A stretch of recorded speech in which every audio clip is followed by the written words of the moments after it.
Good evening. How you guys doing tonight? Glad you could join me. I'm a walk and talk. See if I can get these dogs to come over here. Come here. Come here. Come on, sit down. Come here, Dakota. Come here. All right. Go ahead and sit. Sit. Sit. Sit. Down. Down. Down, Kaiser. Down. Down. Down. Down. Down. Down. Down. I'm going to turn the camera around here.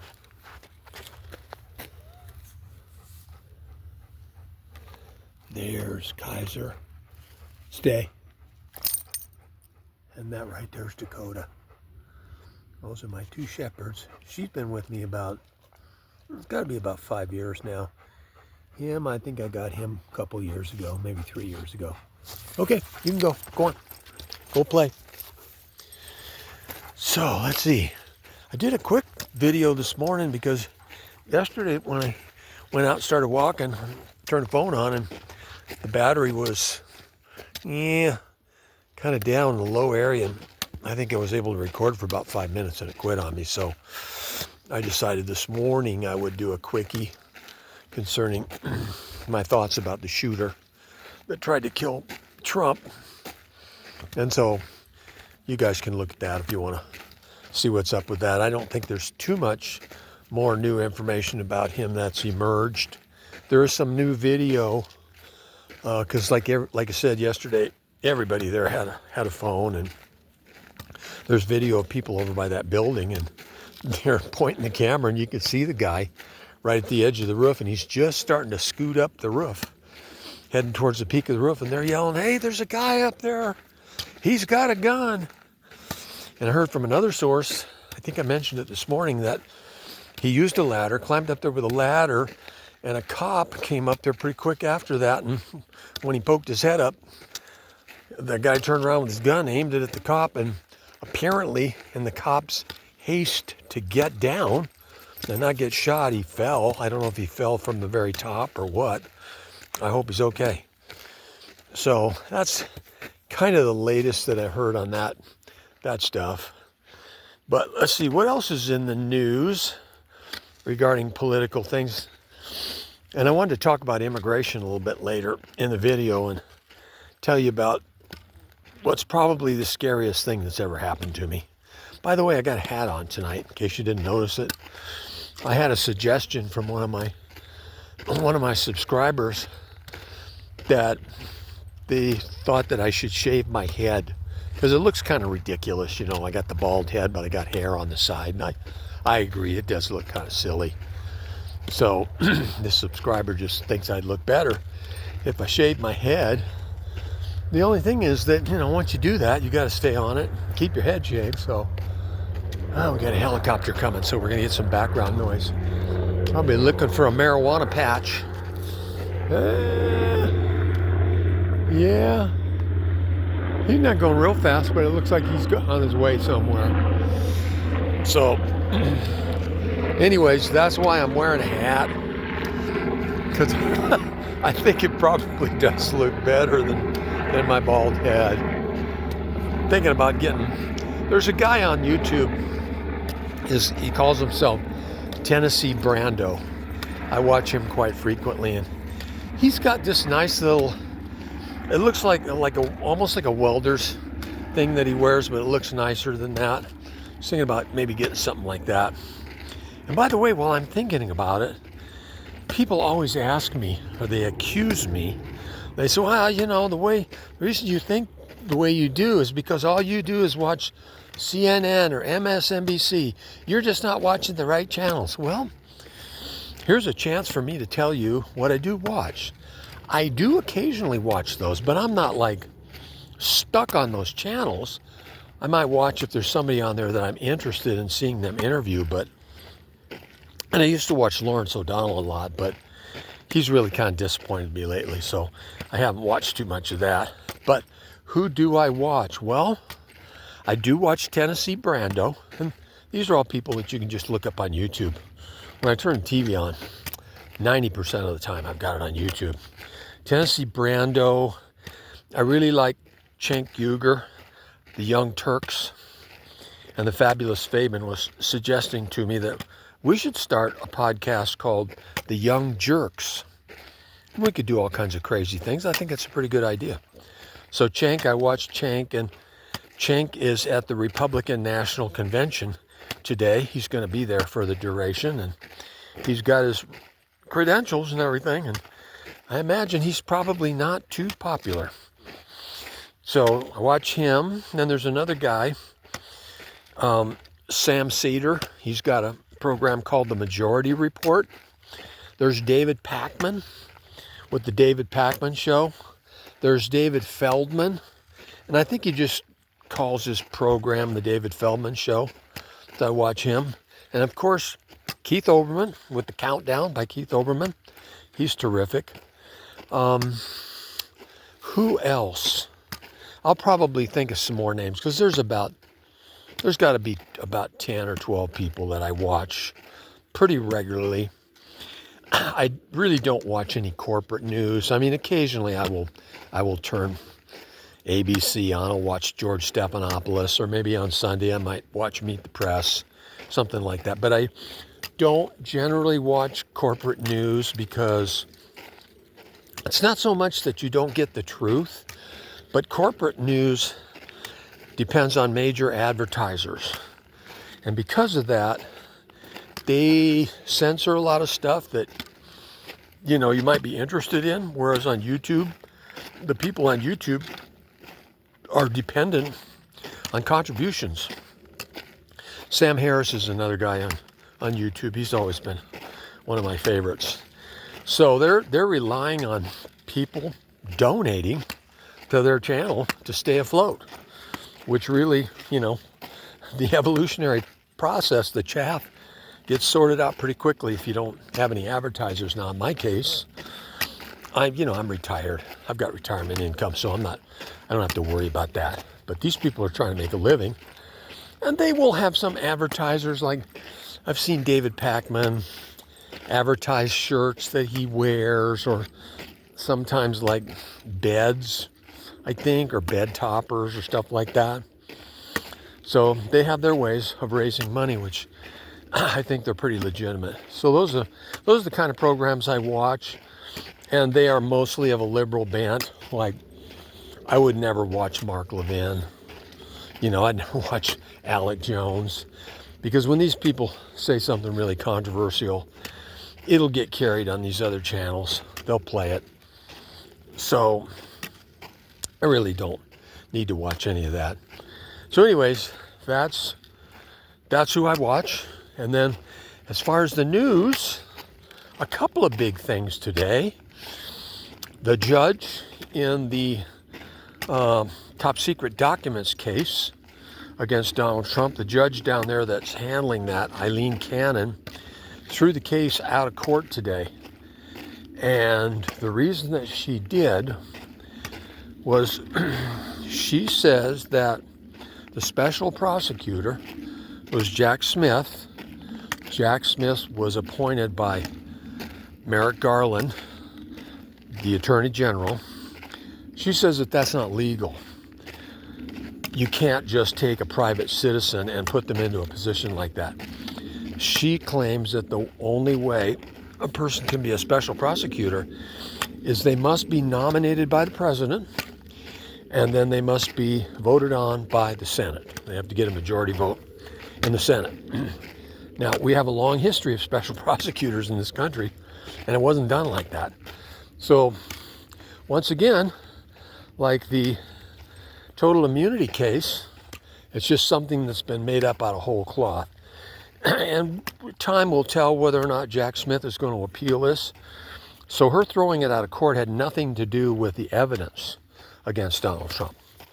It was a procedural thing. And she's just been stalling with this. She's the Trump-appointed judge, and now there's talk that when Trump becomes president, if he gets a chance, he will nominate her for the Supreme Court.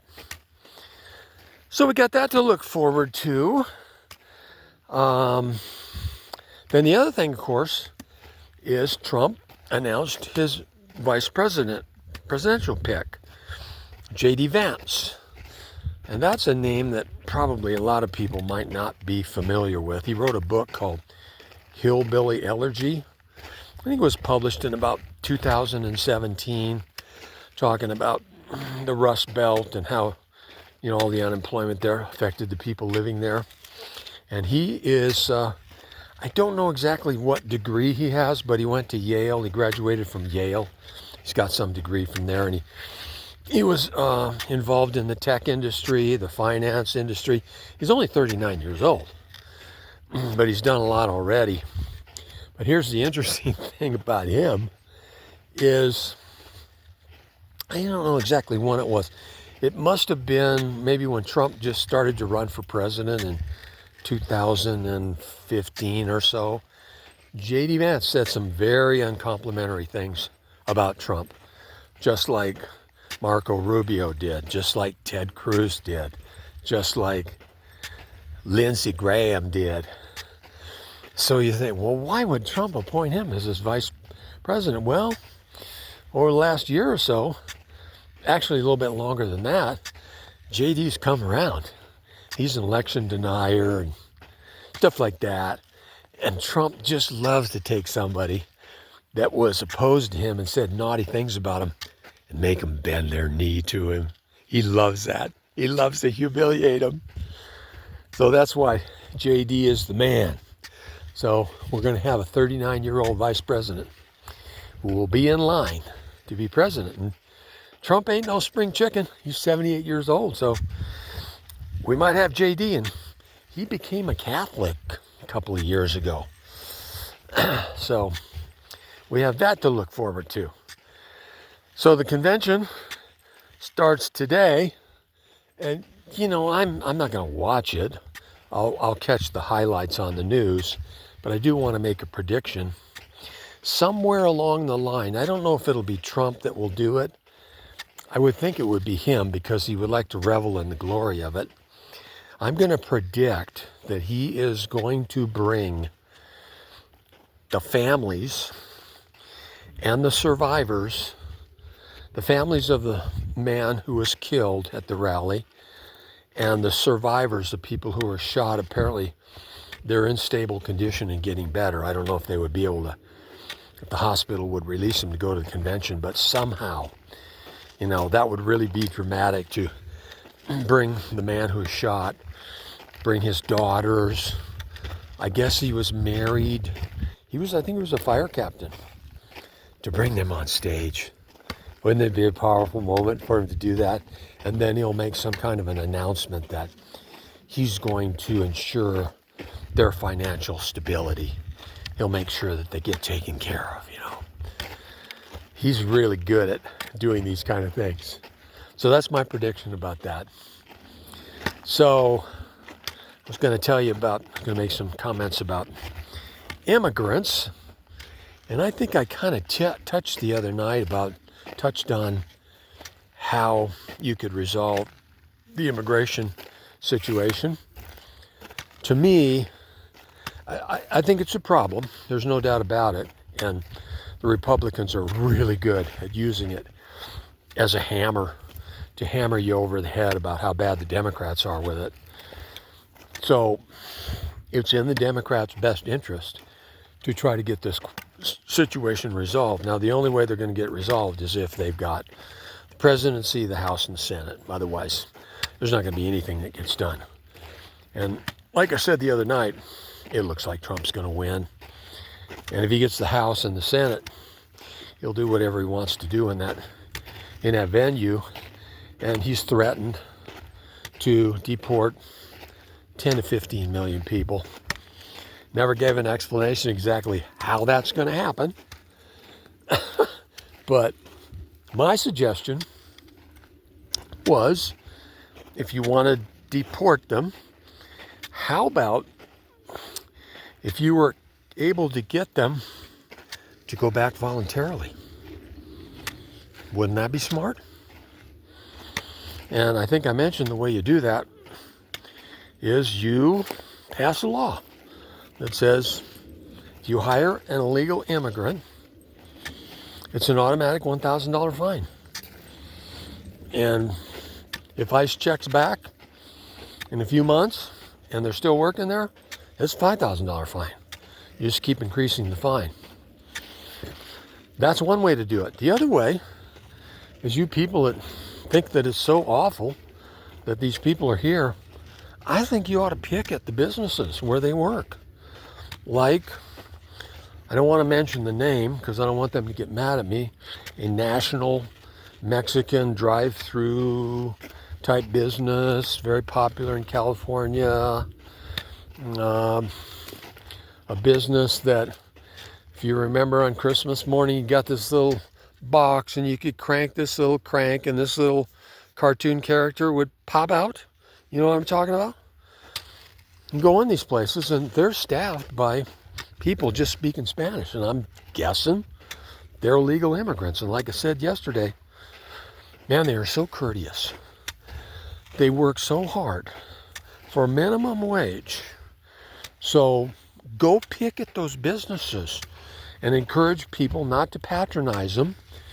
And if you're successful, if their business drops off, then the person that owns the business is going to let them go, and they're going to have to hire some American citizens. They're not going to work for $20 an hour. So they're going to have to give them a raise. And when they give them a raise, guess what the cost of food is going to do at that establishment? It's going to go up. So, and what about all these maids that work at all these hotels and motels across America? A lot of those people don't speak English. I'm guessing they're illegal. So they got to go home. So expect the hotel rates to go up. If you want to get some American citizens to be doing the maid work there. And oh, by the way, your lawn getting mowed, probably going to have to get rid of those guys. I'm just trying to visualize in my mind how this works. How long does the process take? First of all, you got to identify these people. You got to figure out who's who, because there's a lot of Hispanic people in this country that were born here. They're citizens. So how do you do this?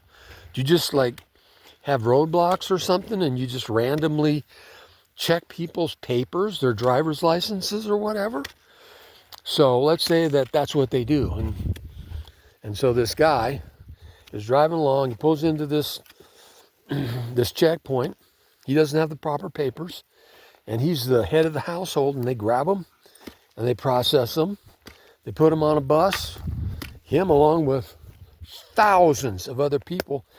And they drive down to the Mexican border, and the Mexicans are waiting there with open arms. Yeah, come on in. Bring them on in. What, are you just going to dump them here in Tijuana? That's great. We could use another, 500,000 people here in Tijuana. And they're not all from Mexico. Some of them are from Honduras, El Salvador, etc. No problem. We'll take them. Yeah, you don't want them? Dude, do you think 10 million people are going to go quietly into the night? By the way, they have friends. So this idea is absurd. And of course, he's never going to give you any detail. Just like he said, we're going to build a wall and Mexico is going to pay for it. He never explained to you how Mexico was going to pay for it. How are you going to get the money out of them? Never touched on that subject. And when he got elected, he had the Senate and he had the House. Did he have the House? I don't know if he had the House then, but he certainly had it 2 years later. So he had all three houses, and he could have got any law passed that he wanted to, but he didn't. Because I'm sure there were businessmen who have talked to him and said, look, this is a good little campaign ploy. We don't mind you doing that. Sure, go ahead, get yourself elected, but don't do this, because we got all these people working in these factories, gutting chickens and processing stuff that nobody else wants to do. And we got them there cheap. They're scared to do anything wrong. They show up on time because they're afraid to lose their job. So we don't want to upset that apple cart. And what about the people that pick all our fruits and vegetables? There's a lot of those people. You're going to deport them too? Or, we're going to keep those because, we want our fruits and vegetables. But getting our burritos for $1.79, our tacos for $1.50. We don't want to lose that for sure. So it's ridiculous, and he will never give you any detail on how this is going to be done. And he's never going to do it. Even when he's elected, he'll do some little cursory stuff that creates the illusion that he's actually doing something, but nothing of that magnitude will ever get done. When you think about how many people would have to be involved in moving 10 million people, I mean, you're talking about like the entire population of the LA basin. You're going to load them on buses or put them in some kind of camps where you process them and feed them, make sure they have sanitation facilities, get their kids, take care of their kids, take care of any medical problems that they have security for these people, etc. It's not going to happen. Yes, there is a problem at the border. Yes, but that's not the way you fix it. For one thing, we have these laws written a long time ago that give people political asylum. They come here and they don't even have to enter through the correct ports of entry. They can swim across the Rio Grande and surrender themselves to a Border Patrol agent. And they're processed because of these laws. So if we don't like that, change the laws. Modify the laws so only so many can come. And only so many can come in a certain way. And if they come there, you just turn them right around and make them swim back across the river. That's what you want to do. So there's that. And then there is the idea that when a person is born in the United States, they're automatically an American citizen. Trump is against that, and I tend to agree with him on that one. I think that's crazy. I mean, you could have a woman here legitimately. Maybe she's a tourist and she's 7 months pregnant and she goes into labor. And that baby is now an American citizen, and whatever country that she came here to visit, she may have been a tourist from Mexico. Now that kid's an American citizen. So you got to change the laws if you want to do that. Now, on to the scariest thing that ever happened to me. You guys that have heard this story, you can just turn the video off. You don't have to listen to it. Let's see. Let's get in Mr. Peabody's Wayback Machine. And let's take a journey back through time to the middle of May 1998. I'm heading for the southern border. I got my backpack. I hitchhike out of Yucca Valley and I head south. And along the way, I catch several rides. I think it was 3 or 4 different rides I caught till I got down to the border. There's a little town there called Campo. It's right on the Mexican border. Population probably 500 people. Little grocery store right there. Well, the start of the trail is about maybe a half a mile or so south of this store. So if you don't want to cheat, you got to get all the way over there to the border. There's a book there that you can sign in. Take a picture of yourself there. Back in those days, there weren't any cell phones. I didn't have a cell phone. I don't think I took a camera with me either. Anyway, so I get to my ride. The guy hitchhike ride from drops me off at the store. I go in the store, and it's probably it's got to be 5:30, 6 o'clock. And I said, "Hey man, I got my backpack here. I'm getting ready to get onto the PCT." I said, "Do you mind if I leave my backpack here? And I just want to walk up to the trailhead there and sign in the book, and then I'll be right back." "Sure, go ahead." So I walk up there, sign in, take a look at the border crossing there. It's quiet. And in Campo, there's this huge Border Patrol facility. I mean, there's got to be at least 100 agents there. Trucks, gigantic buildings. Man, it's huge.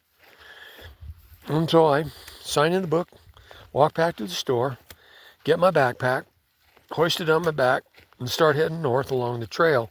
And I don't go half hour or so, and I get lost. I lose the trail, and I end up walking into the brush.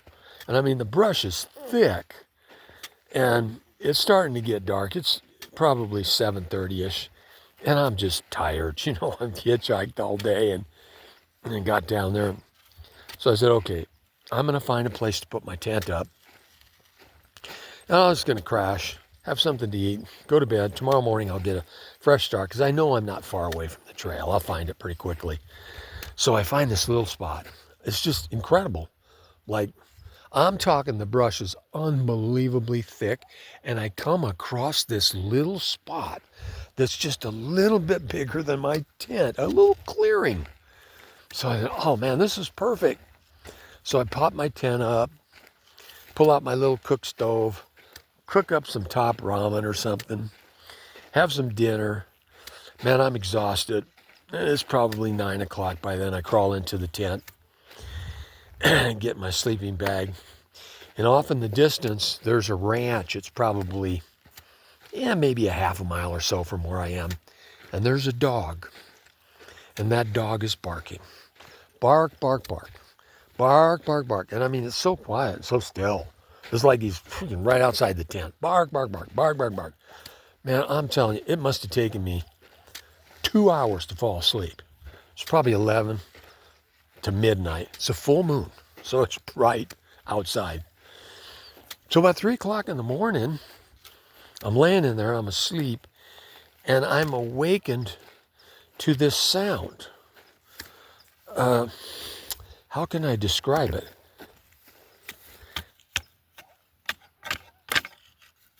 Can you hear that? I'm taking my stick, and I'm just trying to hit this little branch here to make the sound of some little branches breaking. I'm like half asleep, half awake. You know how you are when you first wake up? And I'm kind of just like, what?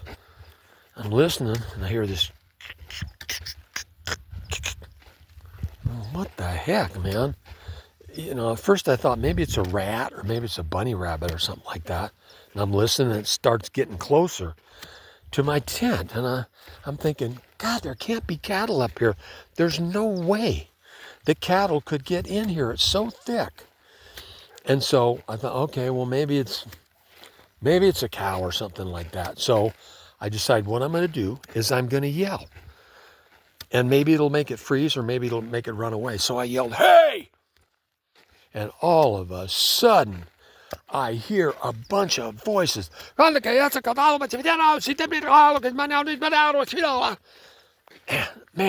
I jump out of the tent. I'm standing in my skivvies. It's a full moon. And I see these guys. There's about 12 of them.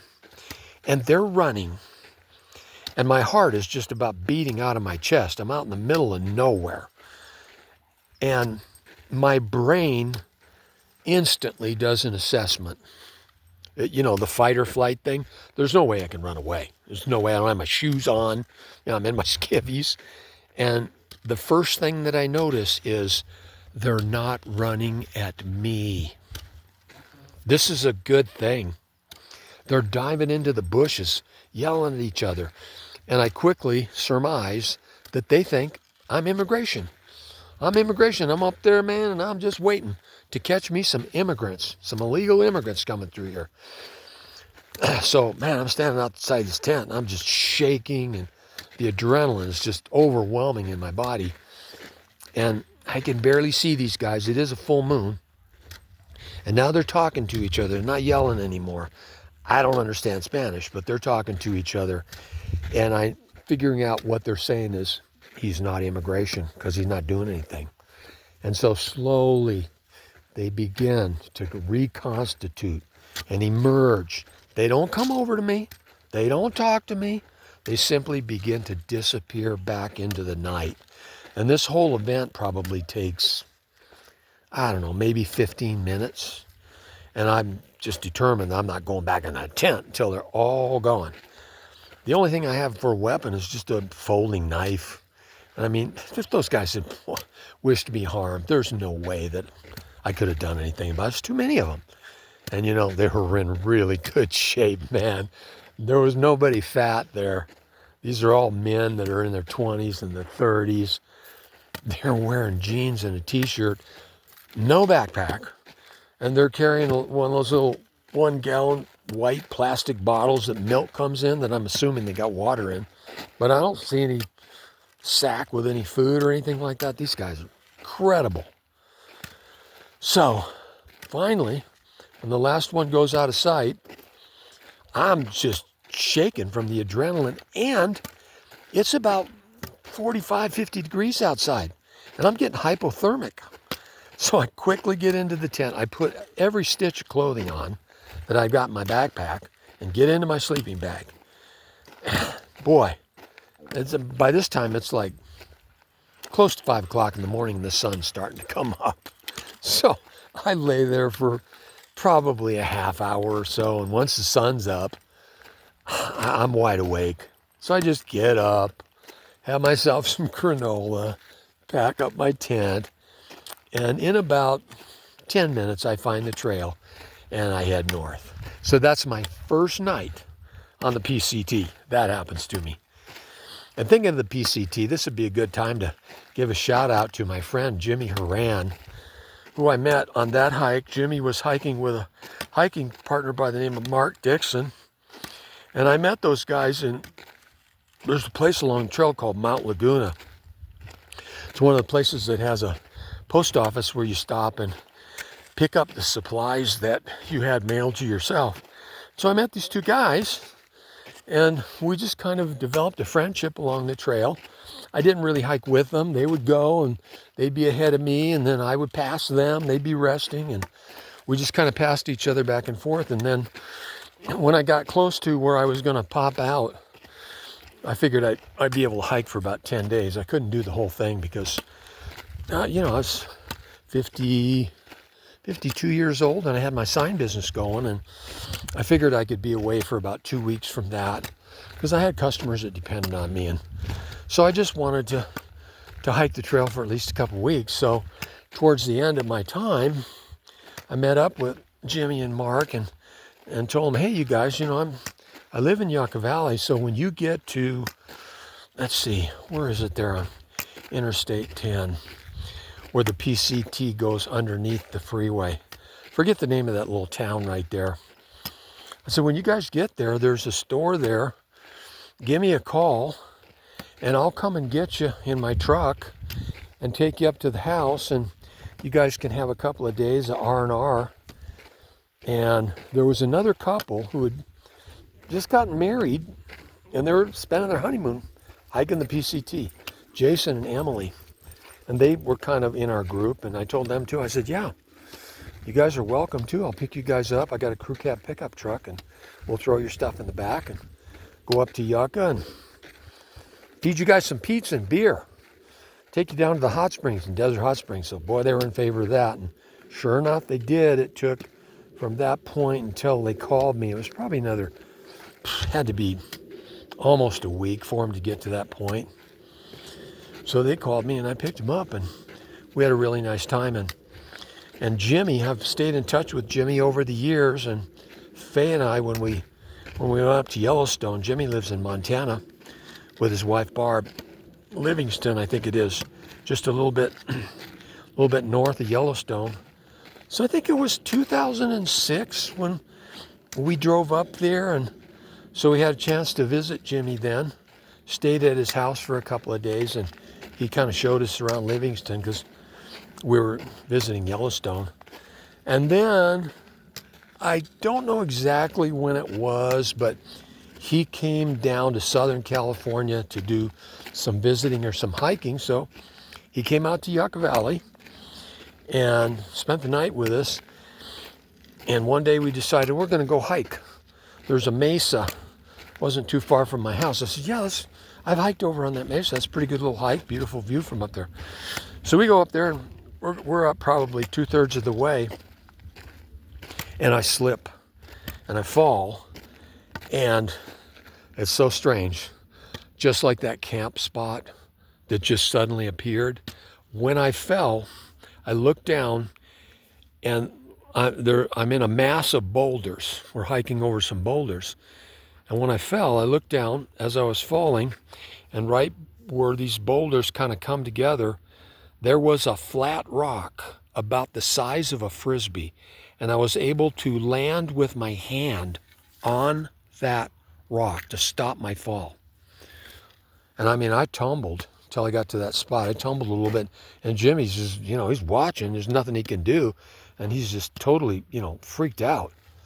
So obviously, the shock wave went up my arm to my shoulder, and oh man, it just hurt.